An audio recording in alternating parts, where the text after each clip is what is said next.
we betrayed the public. We broke their trust. And we had been riding on a reputation of excellence for years, and now we were quickly shutting down one side of the debate. And how were we doing that?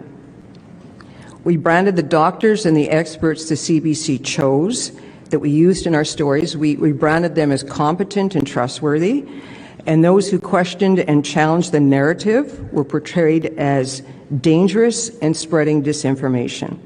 And that was regardless of what their specialty was, what their background was, and what their experience was. And I just also want to sort of give you a window into how this affected me personally. As a veteran journalist, I had solid contacts in the community. I had people calling me with stories.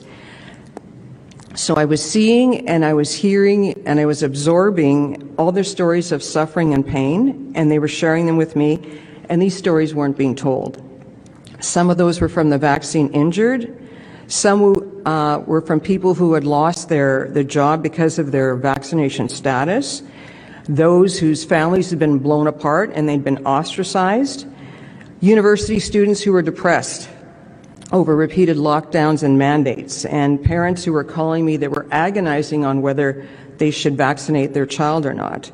So all these stories were sitting inside of me, they were left with me, and I felt the crushing burden and the weight of their truth not being given a voice.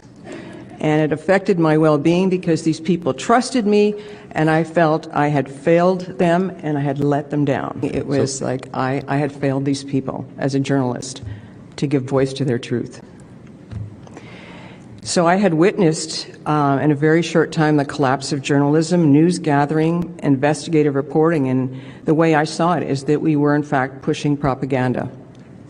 And to define propaganda, it's information, ideas, opinions, or images that give one part of an argument, which are broadcast, published, in order to influence a person's opinion. And mental health workers have their own definition of propaganda as manipulative persuasion in the service of an agenda. The Canadian government has monopoly on media in this country. Please follow us to help balance the scales.